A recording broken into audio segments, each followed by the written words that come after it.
الحمد لله رب العالمين والعاقبة للمتقين والصلاة والسلام على سيد الأنبياء والمرسلين أما بعد فأعوذ بالله من الشيطان الرجيم بسم الله الرحمن الرحيم ما كان محمد أبا أحد من رجالكم ولكن رسول الله وخاتم النبيين وكان الله بكل شيء عليما وقال النبي صلى الله عليه وآله وسلم أنا خاتم النبيين لا نبي بعدي آمنت بالله صدق الله العظيم وصدق رسوله النبی الکریم۔ مختصر خطبے کے بعد میرے نہایت ہی واجب القدر واجب الاحترام اساتذہ کرام اور سامعین محترم، آج میرا موضوع عقیدہ ختم نبوت اور قادیانیت کا تاریخی پس منظر ہے۔ سب سے پہلے میں آپ کے سامنے عقیدہ ختم نبوت بیان کروں گا، اس کے بعد قادیانیت کا تاریخی پس منظر۔ حضرات محترم، عقیدہ ختم نبوت ایمان کی بنیاد ہے۔ ختم نبوت دین متین کے گرد قلعہ ہے۔ پورے دین کی تعلیمات کو محفوظ کرنے والا عقیدہ ختم نبوت کہلاتا ہے۔ حضور صلی اللہ علیہ وآلہ وسلم کی تشریف آوری کے بعد کوئی بھی شخص بحیثیت نبی، خواہ وہ ذلی ہو، بروزی ہو یا غیر تشریع نہیں آ سکتا۔ اگر کوئی شخص نبوت کا دعویٰ کرے گا تو وہ جھوٹا اور کذاب ہوگا۔ اسلام میں عقیدہ ختم نبوت کی اہمیت اس بات سے عیاں ہے کہ اس پر 100 سے زائد آیت مبارکہ اور 200 سے زائد احادیث مبارکہ شاہد ہیں۔ جیسا کہ ماقبل خطبہ میں نے ایک آیت تلاوت کی جس کا ترجمہ یہ ہے کہ حضور صلی اللہ علیہ وآلہ وسلم تم مردوں میں سے کسی کے باپ نہیں، اور لیکن اللہ کے رسول اور آخری نبی ہیں، اور اللہ تبارک و تعالی ہر چیز جاننے والا ہے۔ تمام مفسرین کرام اور اکابرین امت کا اس بات پر اتفاق ہے کہ خاتم النبیین سے مراد حضور صلی اللہ علیہ وآلہ وسلم پر سلسلہ نبوت مکمل ہو گیا، اب قیامت تک کوئی بھی نبی نہیں آئے گا۔ حضرات محترم، اللہ تبارک و تعالی ایک اور مقام پر ارشاد فرماتا ہے وَمَا أَرْسَلْنَاكَ إِلَّا كَافَّةً لِلنَّاسِ بَشِيرًا وَنَذِيرًا، اور اے رسول مکرم، ہم نے آپ کو دنیا کے تمام لوگوں کے لیے خوشخبری دینے والا اور ڈر سنانے والا بنا کر بھیجا۔ اس آیت کی تفسیر میں علامہ غلام رسول سعیدی صاحب اپنی تفسیر تبیان القرآن میں لکھتے ہیں کہ اس آیت میں یہ تصریح ہے کہ حضور صلی اللہ علیہ وآلہ وسلم تمام لوگوں کے لیے رسول ہیں۔ اگر آپ کے بعد کسی نبی کی بعثت کو جائز قرار دیا جائے تو لازم آئے گا آپ تمام لوگوں کے لیے رسول نہیں بلکہ بعض کے لیے ہیں، اور بعض کے لیے کوئی اور رسول آئے گا، اور اس سے یہ آیت کاذب ہو جائے گی، اور قرآن کا کاذب ہونا محال ہے۔ تو اس سے ثابت ہوا حضور صلی اللہ علیہ وآلہ وسلم کے بعد کسی نبی کا آنا محال ہے۔ حضرات محترم، نبی کی ضرورت کب پیش آتی ہے؟ نبی کی ضرورت اس وقت پیش آتی ہے جب دین میں کوئی کمی رہ گئی ہو، بعد میں آنے والا نبی اس کمی کو پورا کرتا ہے۔ لیکن جب ہمارا دین ہی کامل دین ہے، جیسا کہ ارشاد خداوندی ہے الیوم اکملت لکم دینکم، آج میں نے تمہارے لیے تمہارے دین کو مکمل کر دیا۔ حضور صلی اللہ علیہ وآلہ وسلم پر دین کا کامل ہونا یہ دلیل ہے کہ حضور کے بعد کوئی نبی نہیں آئے گا۔ حضرات محترم، آئیے اب عقیدہ ختم نبوت احادیث مبارکہ کی روشنی میں سماعت فرماتے ہیں۔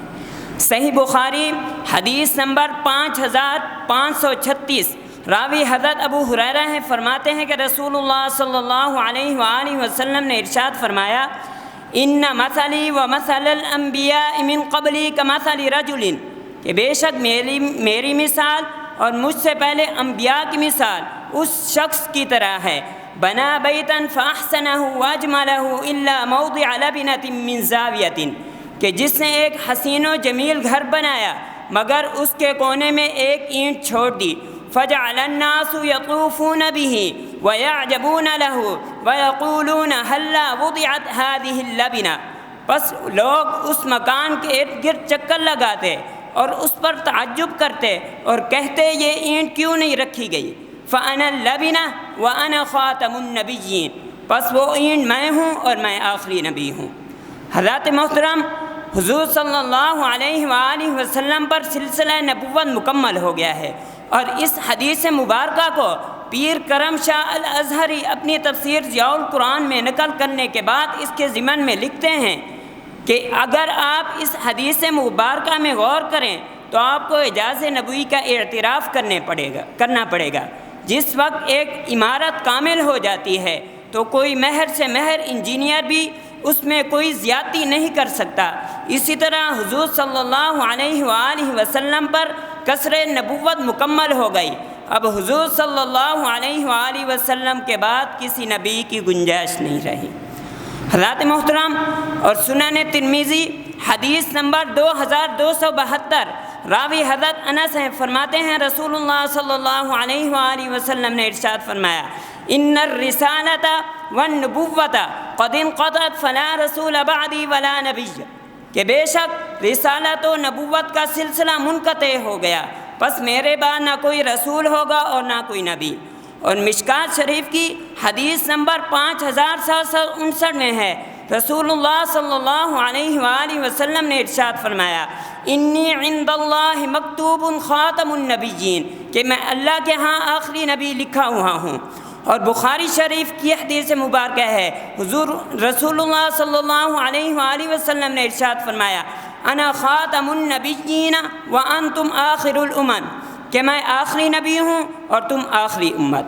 ان دلائل سے یہ بات اظہر من الشمس ہو جاتی ہے کہ حضور صلی اللہ علیہ وآلہ وسلم کے بعد نہ کوئی رسول آئے گا اور نہ کوئی نبی۔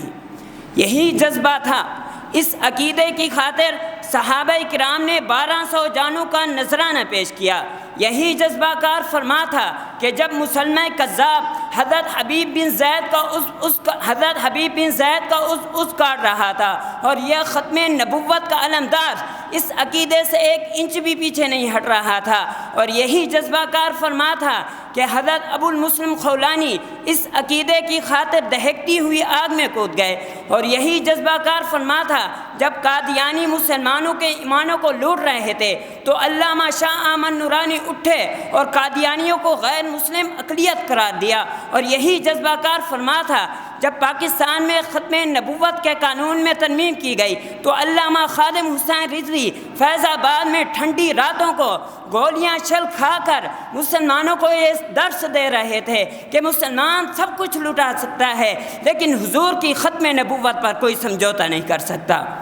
شاعری کیا خوب کہتا ہے کہ ہمیں ہے جان سے پیارا نشاں ختم نبوت کا، ہمیں ہے جان سے پیارا نشاں ختم نبوت کا، اٹھو گھر گھر میں پہنچا دو بیاں ختم نبوت کا۔ حضرات محترم، عقیدہ ختم نبوت ایسا مضبوط عقیدہ ہے کہ جس کے بارے میں اماموں کے امام اعظم ابو حنیفہ فرماتے ہیں کہ جو شخص نبوت کا دعویٰ کرے اور جو اس سے دلیل طلب کرے دونوں کافر ہیں۔